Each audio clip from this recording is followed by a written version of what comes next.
வணக்கம் students, welcome to 4G Silver Academy Tamil.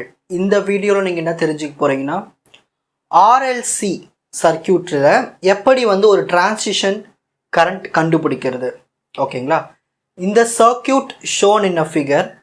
Find the transient current when the switch is closed at t equal to 0.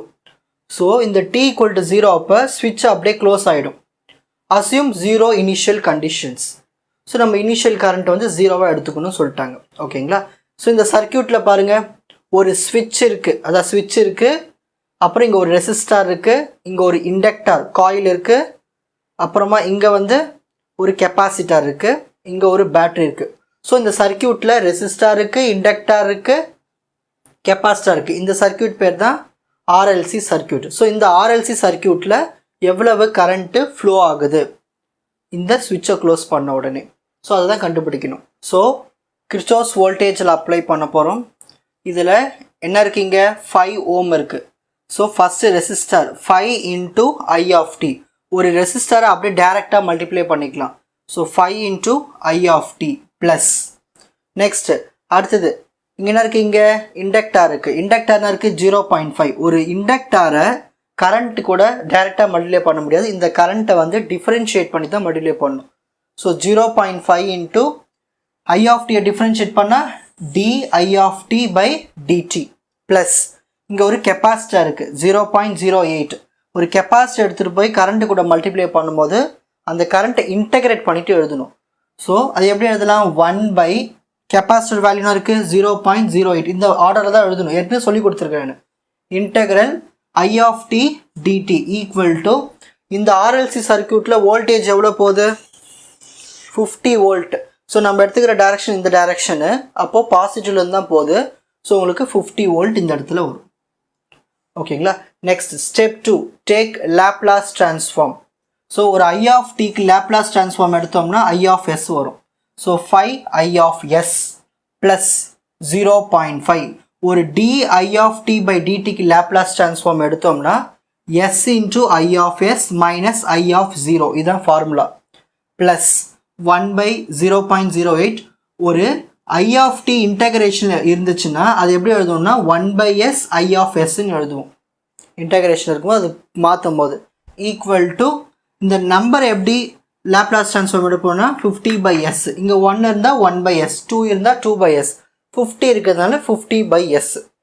Next step பாருங்கள், 5 I of s ப்ளஸ் 0.5 s I of s. இந்த I of 0 இருக்கு இல்லையா, அதாவது initial கரண்ட்டுன்னு அர்த்தம். So கொஸ்டினில் சொல்லிட்டாங்க assume 0 initial conditions. அப்போ இங்கே இனிஷியல் கரண்ட் உங்களுக்கு 0வாக இருக்கும்.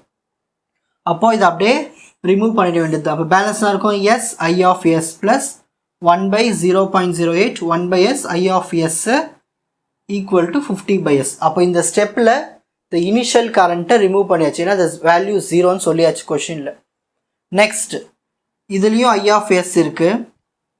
ஓகேங்களா? இதுலேயும் I of s இருக்குது, இதுலேயும் I of s இருக்குது. ஸோ I of s வெளியில் காமனாக எடுத்துருவோம். அப்போ பேலன்ஸ்னால் இருக்கும் 5 ப்ளஸ் 0.5, இங்கே ஒரு s இருக்குது, plus 1 by 0.08 1 by s.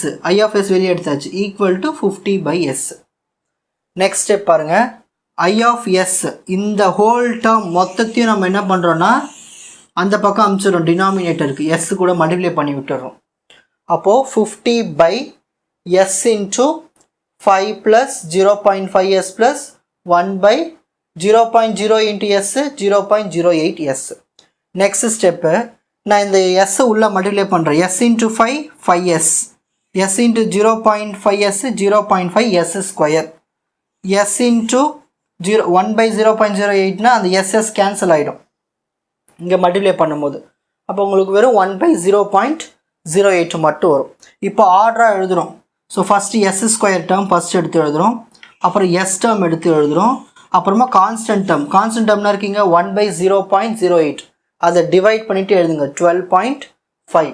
Next step பாருங்கள், I of s equal to 50 by எப்பயுமே நம்ம ப்ராப்ளம் சால்வ் பண்ணுறதுக்கு இந்த s ஸ்கொயருக்கு முன்னாடி நம்பர் இருக்கக்கூடாது, அந்த நம்பரை வெளியே எடுத்துரும். அப்போ 0.5 வெளியே எடுத்தாச்சு.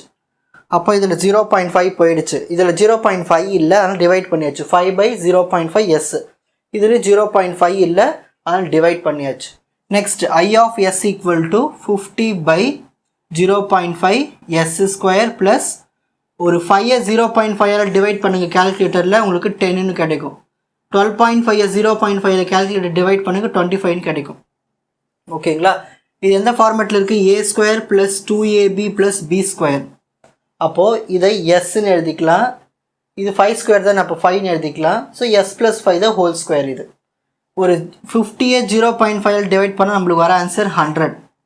ஓகேங்களா? இப்போ வந்து கரண்ட் இது வரைக்கும் கண்டுபிடிச்சாச்சு. இப்போ இன்வர்ஸ் லேப்லாஸ் ட்ரான்ஸ்ஃபார்ம் எடுக்க போகிறோம். I of sக்கு இன்வர்ஸ் எடுத்தோம்னா I of t equal to number மேலே இருக்கா, அந்த நம்பர் எடுத்து அப்படியே எழுதிடணும். ஃபஸ்ட்டு 100 பேலன்ஸ்னால் இருக்குது 1/s + 5 தான் ஹோல் ஸ்கொயர் இருக்குது.